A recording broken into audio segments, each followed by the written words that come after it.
The shriek of gunfire shattered the stillness of the Montana night as Clara Evans bolted through the pouring rain, her drenched nightgown clinging to her trembling body. The bruises on her arms were already darkening, soon to match the ones hidden beneath her sodden clothing, souvenirs from her husband's latest drunken rage. She had sworn this time would be the last. Montana Territory, 1876. Clara had married Thomas Evans, a banker from Helena, just 14 months ago. The wedding had been the talk of the town, the beautiful schoolteacher and the ambitious banker. But behind closed doors, Thomas's true nature emerged, controlling, jealous, and increasingly violent. Tonight, after he had thrown her against the wall in another whiskey-fueled fury, Clara made her desperate escape while he had momentarily passed out. The rain pelted her face as she stumbled across the muddy yard of the neighboring ranch. The Archer place had been her destination from the moment she fled through the kitchen door. The large barn loomed ahead, promising shelter and, she prayed, temporary sanctuary. Her bare feet sank into the mud, each step a struggle against the sodden earth that threatened to hold her captive. Clara yanked open the heavy wooden door, slipping inside the barn. The sweet scent of hay and leather enveloped her as she caught her breath. Water dripped from her long chestnut hair, forming a small puddle at her feet. Her eyes slowly adjusted to the dim interior, moonlight filtering through cracks in the weathered boards. She climbed the ladder to the hayloft, each rung painful against her bruised palms. Her entire body ached from Thomas's attack, but the fear of him finding her pushed her forward. At the top, she burrowed into the hay, pulling it around her like a makeshift blanket. The straw scratched her skin, but it was dry and would hide her from immediate view should Thomas come searching. Clara's teeth chattered uncontrollably. The spring night had turned unseasonably cold, and her wet clothing offered no protection. She curled into a tight ball, trying to preserve what little warmth remained in her body. She knew she couldn't stay here forever, but for tonight, she just needed to survive. Tomorrow, perhaps she could make her way to the stagecoach stop and somehow secure passage to her cousin's home in Wyoming Territory. The barn door creaked open nearly an hour later. Clara froze, holding her breath. Heavy footsteps crossed the dirt floor below, accompanied by the jingle of spurs. Not Thomas, she thought with a flicker of relief. He was a banker, not a rider. But who had come to the barn so late at night? "Hello," a deep voice called. "Is someone in here?" Clara remained still, afraid to make even the slightest sound. The footsteps continued, circling the ground floor. She heard the man checking the stalls, speaking softly to the horses. Then came the dreaded sound of boots on the ladder rungs. "I know someone's up here," the voice said, closer now. "I saw the barn door ajar and footprints leading inside." A lantern appeared at the top of the ladder, followed by a tall figure. In its golden glow, Clara saw a man with weathered features and concerned blue eyes beneath the brim of a worn cowboy hat. This was Lucas Archer, the owner of the ranch, a man she had seen in town but never formally met. His gaze found her immediately, widening with surprise at the pitiful figure half buried in his hay. "Mrs. Evans?" he asked, recognition dawning on his face. Clara tried to shrink further into the hay, humiliation burning her cheeks despite her desperate situation. "Please," she whispered, her voice barely audible. "He cannot find me here." Lucas Archer assessed the situation quickly, the frightened woman, her wet nightgown, the bruises visible on her exposed skin. Without a word, he set the lantern down and shrugged out of his heavy canvas coat. In 3 long strides, he crossed to her and draped the warm garment over her shoulders. "You're freezing," he said, his voice softening. "How long have you been out in that storm?" I do not know," Clara admitted, clutching the coat around herself. It smelled of tobacco, horses, and pine, nothing like her husband's cologne. It was oddly comforting. "Perhaps an hour." Lucas frowned, his eyes darkening as they tracked the bruise forming along her jawline. "Did Evans do this to you?" Clara looked away, unable to answer, but her silence was confirmation enough. "You need dry clothes and a proper place to warm up," Lucas said decisively. My sister left some of her things at the house. They should fit you well enough. I cannot impose, Clara protested weakly. If Thomas comes looking, let him, Lucas interrupted, a hard edge to his voice. This is my property. He has no right to come here making demands or continuing whatever he started at your home. The fierceness in his tone surprised Clara.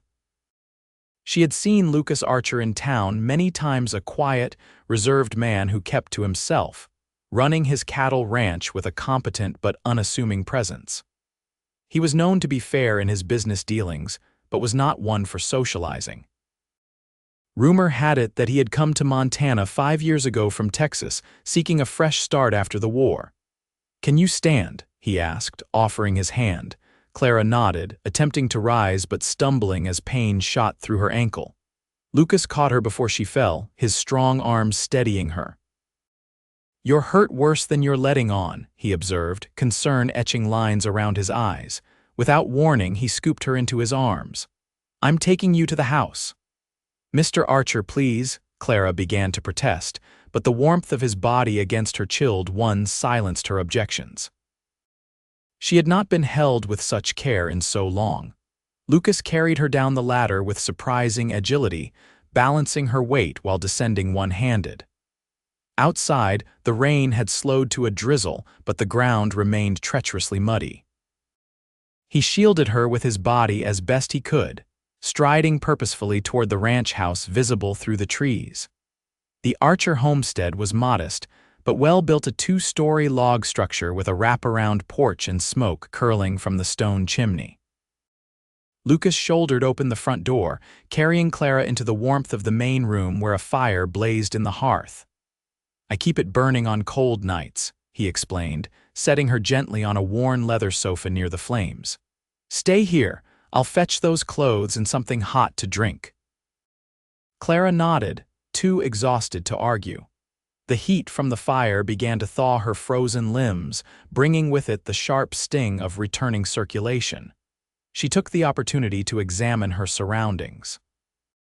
The room was simply furnished but comfortable handcrafted furniture, bookshelves filled with leather-bound volumes, a writing desk in the corner. Not the home of a rough, uneducated rancher, but a man of substance and thought.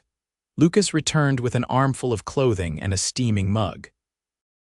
"My sister Rebecca visited last autumn," he said, placing the garments beside Clara. "She left these behind. The bathroom is through that door if you wish to change. There's warm water in the pitcher." "Thank you," Clara murmured, accepting the mug of hot tea he offered. "You are very kind." "It's no kindness to provide basic human decency," he replied, his jaw tightening. "Something your husband seems to have forgotten." Clara sipped the tea, letting its warmth spread through her chest.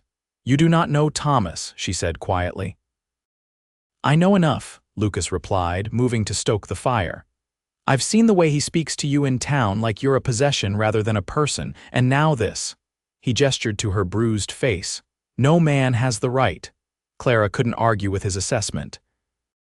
The early days of her marriage had been pleasant enough, but Thomas's true nature emerged gradually, possessiveness disguised as concern, criticism masked as care, until finally, when she dared question him about missing money from her teaching salary, his hand struck her face for the first time. She had told herself it was an aberration, that he had been under pressure at the bank.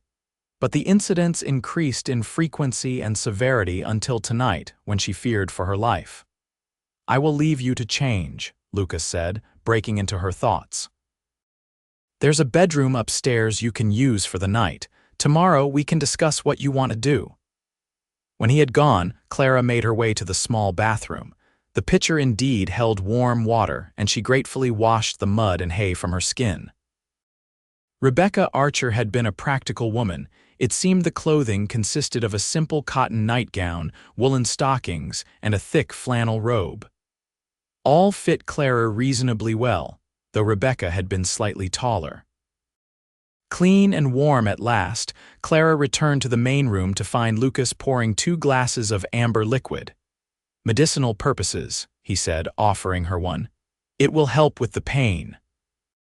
Clara hesitated. Thomas's worst moments always came after drinking, but Lucas's steady gaze held no malice, only concern. She accepted the whiskey, taking a small sip. It burned pleasantly down her throat. "I do not normally partake," she felt compelled to explain.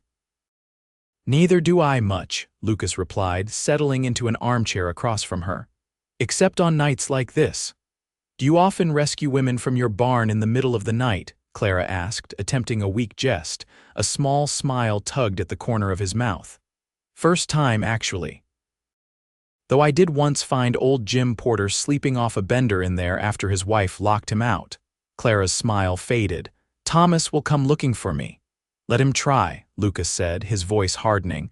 "This is my land. He has no authority here." "You do not understand," Clara persisted. "He is an important man in Helena.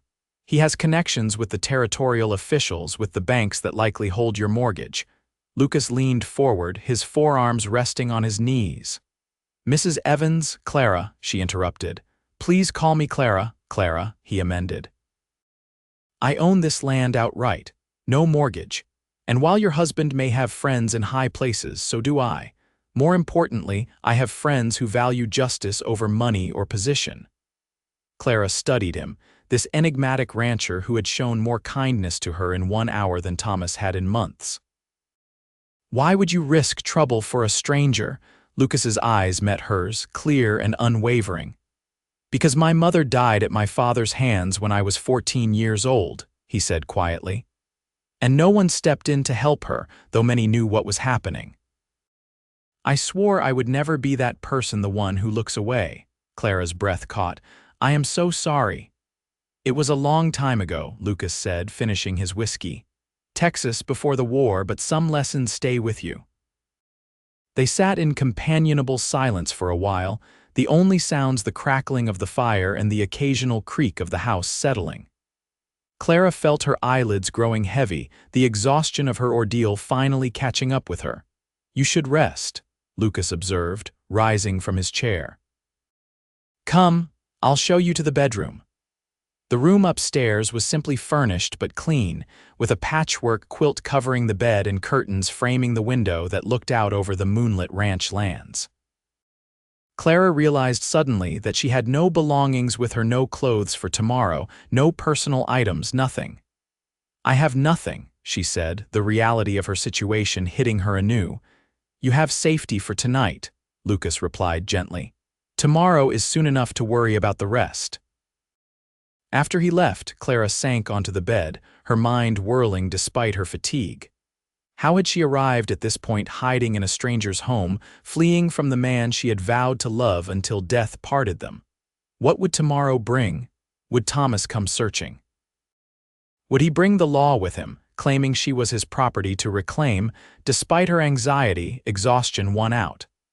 Clara fell into a deep sleep, dreamless and healing, for the first time in months. Morning came with golden light streaming through the curtains. For a moment, Clara was disoriented, unused to waking in a room filled with sunshine. Thomas preferred heavy drapes, always drawn. The events of the previous night flooded back, and she sat up abruptly, wincing at the pain in her ribs. The smell of coffee and bacon drifted up from below. Clara found a hairbrush on the dresser and attempted to bring order to her tangled hair before making her way downstairs, still wearing Rebecca's borrowed robe. Lucas stood at the iron cookstove, his back to her as he turned bacon in a cast-iron skillet. He had already been out, judging by his slightly damp hair and the mud on his boots by the door. "Good morning," Clara said hesitantly. He turned, a smile warming his features. "You're up. I wasn't sure if you'd sleep longer. Breakfast is almost ready." He gestured to a pot of coffee on the table.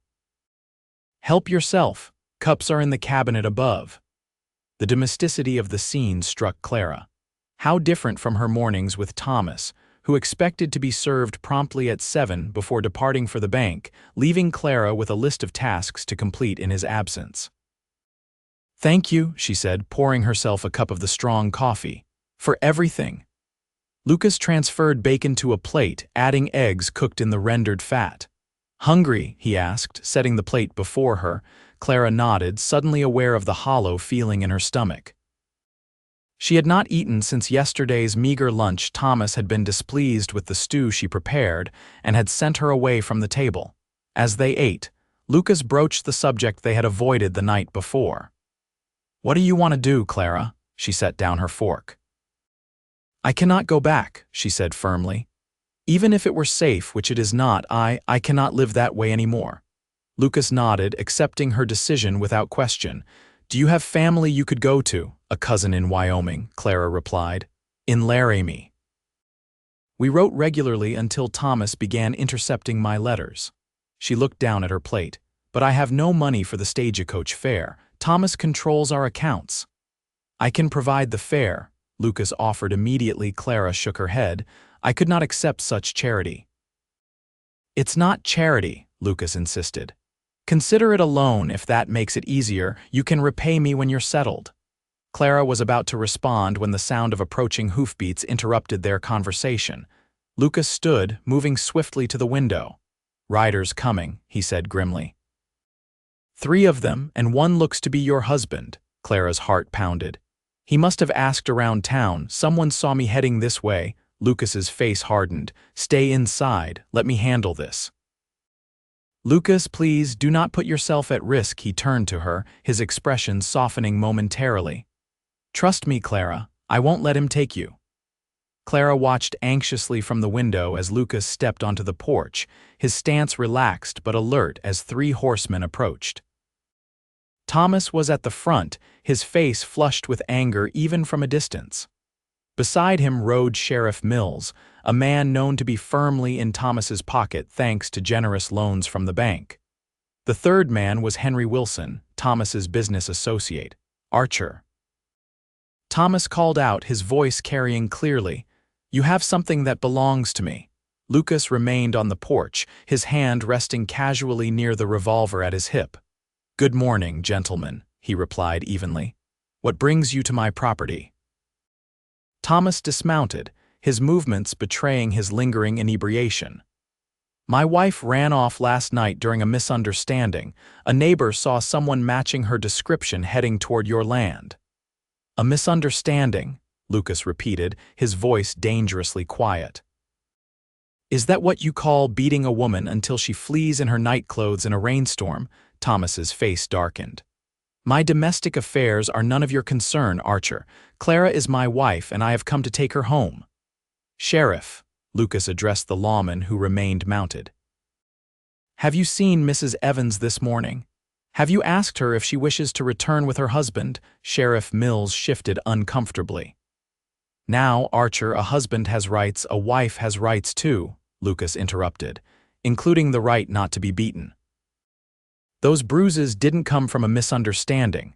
From inside the house, Clara watched the confrontation with growing dread. Thomas was working himself into a rage, his hands clenching and unclenching at his sides. She knew that look all too well. "She is my wife." Thomas shouted, advancing toward the porch. "I demand you produce her immediately, or I will have the sheriff arrest you for kidnapping and interference in a marriage." Lucas didn't move. "Sheriff, I suggest you remind Mr. Evans that threats don't carry much weight on private property, especially when they come from a man who beats women." Sheriff Mills cleared his throat. "Now, Lucas, let's all stay calm. If Mrs. Evans is here, perhaps she could come speak with us herself. Clear this whole thing up." Clara took a deep breath. Hiding would solve nothing. Lucas couldn't protect her forever, and she refused to put him at risk any longer. Gathering her courage, she stepped out onto the porch. Thomas's eyes narrowed at the sight of her in borrowed clothes. "There you are," he said, his voice dropping to the silky tone she had come to fear. "Come, Clara. It is time to go home." Clara stood tall despite her terror. "No, Thomas, I am not going back with you. Do not be ridiculous," Thomas snapped, his facade of concern slipping. "You are my wife. Your place is in our home." "Your home," Clara corrected, "where you hurt me. Where you control every aspect of my life. I will not return." Thomas took another step forward, but Lucas moved to stand between them, his hand now resting openly on his revolver. "That's far enough, Evans," he warned. Sheriff Mills dismounted, his own hand hovering near his gun. "No one needs to get hurt here," he said, glancing nervously between the two men. "Mrs. Evans, surely you can discuss this with your husband privately. Every marriage has its difficulties." "Difficulties?" Clara echoed, her voice stronger now. "Is this merely a difficulty, Sheriff?" She pushed up the sleeve of her robe, revealing the dark bruises circling her arm like a bracelet. "Or this?" She touched her swollen jaw. "Thomas broke a bottle last night and held the jagged edge to my throat. He threatened to kill me if I ever tried to leave him." Henry Wilson, who had remained silent until now, looked distinctly uncomfortable. "Thomas, you said it was just a small argument." "She is exaggerating," Thomas dismissed, but a flicker of unease crossed his face. "Clara has always been imaginative, prone to hysteria." "I am not hysterical," Clara said clearly. "I am afraid, and I am leaving." Thomas's composure cracked. "You are not going anywhere," he roared, lunging forward. In one smooth motion, Lucas drew his revolver and aimed it squarely at Thomas's chest. "Stop right there." Sheriff Mills drew his own weapon. "Put the gun down, Archer," he ordered, though his voice wavered. "Not until Evans backs away from Mrs. Evans," Lucas replied steadily. The tension crackled in the air. Clara held her breath, terrified that blood would be spilled because of her. Then, unexpectedly, Henry Wilson spoke up. "Thomas, this has gone far enough," he said firmly. "Look at your wife's face. Look at those bruises. Is this the behavior of the respected banker of Helena? What would the bank's board say if they knew?" Thomas turned on his associate. "You dare to question me? After everything I've done for you?" "I dare to question any man who would treat a woman this way," Henry replied, dismounting and moving to stand near the sheriff. "Clara was respected in this town long before you arrived. She taught half the children here to read. And now you have her fleeing in the night in fear for her life." Sheriff Mills lowered his gun slightly. "Is that true, Mrs. Evans? Were you in fear for your life?" Clara met his gaze directly. "Yes, Sheriff, I am." The sheriff looked troubled. "Thomas, I think we need to— This is absurd," Thomas exploded. "She is my wife, the law says." "The law also says assault is a crime," Lucas interrupted, "even when it's against your wife." Sheriff Mills holstered his weapon with a sigh. "He's right, Thomas, I can't force Mrs. Evans to go with you if she's claiming abuse, not without a proper hearing before the judge." Thomas's face contorted with rage. "You will regret this, Clara," he spat. "All of you will. I have influence in this territory. I will destroy you." Henry Wilson placed a restraining hand on Thomas's arm. "That's enough, Thomas. Let's go back to town. Now." For a tense moment, Clara thought Thomas would refuse, but with a final venomous glare at her and Lucas, he allowed himself to be led back to his horse. "This isn't over," he threatened as he mounted. "For today, it is," Lucas responded evenly, his gun still drawn but pointed at the ground now. "And I suggest you reconsider coming back. Mrs. Evans has made her choice clear." The three men rode away, Thomas's rigid back radiating fury. Clara felt her legs give way beneath her and she sank onto the porch steps, her hands trembling. Lucas holstered his weapon and sat beside her. "Are you all right?" "No," she admitted honestly, "but I will be. Thank you for standing with me." "You did the standing," Lucas pointed out. "I just provided backup." Clara managed a weak smile. "It was more than anyone else has done." They sat in silence for a while, watching as the riders disappeared over the ridge. Finally, Lucas spoke. "The offer of the stagecoach fare still stands, but there's another option if you want it." Clara looked at him questioningly. "Stay," he said simply. "At least for a while. Thomas won't risk coming back immediately, not after today. It would give you time to consider your next steps." "I could not impose, you wouldn't be," Lucas interrupted. "The truth is, I could use some help around here. My housekeeper, Mrs. Collins, only comes twice a week now that her granddaughter is sick. And you mentioned you were a teacher. I have some of the ranch hands' children who could use schooling." Clara studied him, sensing there was more to his offer than practicality. "Why would you do this for me?" Lucas met her gaze steadily. "Because from the moment I found you in my barn, something told me you were meant to be here." The simplicity of his statement touched her deeply. "I barely know you," she whispered. "I barely know you too," he acknowledged with a small smile, "but I'd like the chance to change that." Clara considered his words. She had jumped from her father's house to Thomas's, never truly having independence. The idea of making her own choice her own way was both terrifying and exhilarating. "I cannot make any promises," she said carefully. "I need time to find myself again, to remember who Clara is apart from being someone's daughter or wife." Lucas nodded. "I'm not asking for promises. Just for you to consider staying. The decision is entirely yours." In that moment, Clara realized the profound gift he was offering her, not just shelter or protection, but the freedom to choose. "I will stay," she decided, "for now, and we shall see what comes next." The weeks that followed brought challenges Clara had not anticipated. True to his word, Thomas attempted to use his influence against her. He filed for her return in territorial court, claiming she had abandoned her marriage vows and stolen property, the clothes on her back. But Henry Wilson, it seemed, had been troubled by what he witnessed at the ranch. He came forward with testimony about Thomas's drinking and volatile behavior, along with financial irregularities at the bank that suggested Thomas had been embezzling funds. The scandal that erupted was swift and devastating for Thomas Evans. The bank suspended him pending investigation, and when evidence of his financial crimes mounted, he fled the territory rather than face prosecution. The divorce Clara filed for was granted in absentia, restoring her maiden name of Clayton. Through it all, Lucas remained steadfast. He never pressured Clara, respecting her need for independence while offering quiet support. He gave her a small cabin on his property that had once belonged to his foreman, allowing her the privacy she needed while keeping her close enough for safety. Clara began teaching the ranch children 3 days a week in a converted storeroom.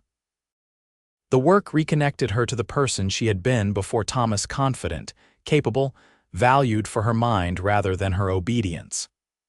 In the evenings, she often joined Lucas for dinner, their conversations ranging from books to ranching to their respective pasts.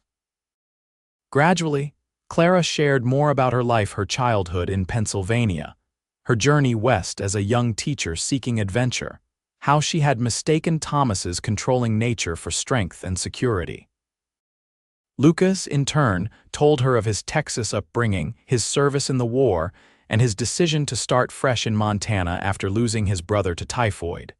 Summer faded into autumn, and as the aspen trees turned golden on the mountainsides, something shifted between them. Clara found herself lingering after their evening meals, reluctant to return to her solitary cabin. Lucas began finding reasons to escort her home, their walks growing longer under star-filled skies. On a crisp October evening, almost 6 months after she had fled into his barn, Lucas invited Clara for a ride to the ridge overlooking his ranch lands. They sat side by side on a fallen log, watching the sunset paint the valley in crimson and gold. "I received a letter today," Clara said, breaking their comfortable silence. "The school board in Helena has offered me my teaching position back for the spring term." Lucas nodded, his expression carefully neutral. "That's wonderful news. You deserve the recognition." Clara studied his profile, the strong jawline now so familiar to her. "I have not yet given them my answer." His eyes met hers, a question in their depths. "What are you considering?" "I am considering that I have found something here I never expected," Clara admitted softly. "Peace, purpose."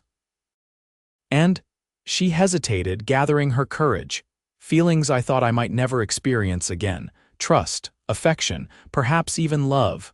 Lucas's breath caught. Slowly, he reached for her hand, enveloping it in his larger one.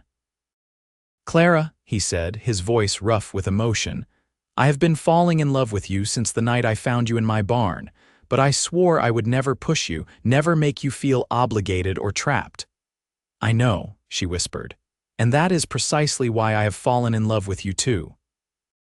The kiss that followed was gentle, tentative, a beginning rather than a claiming. When they drew apart, Clara saw in Lucas's eyes the respect and tenderness Thomas had never shown her. "I won't ask you to stay if teaching in Helena is what you truly want," Lucas said.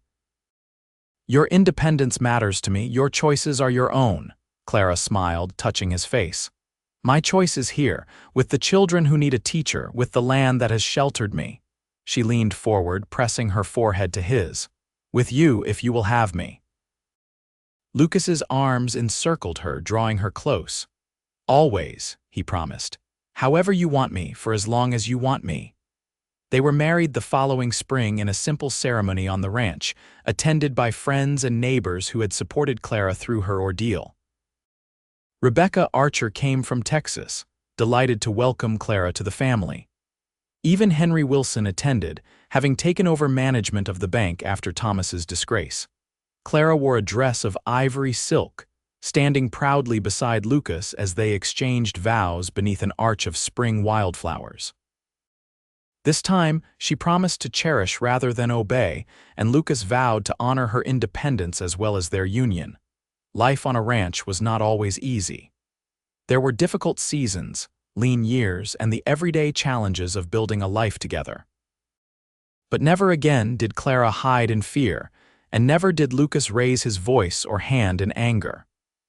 Their home became known throughout the region as a place of warmth and welcome, especially for women seeking escape from situations like the one Clara had fled.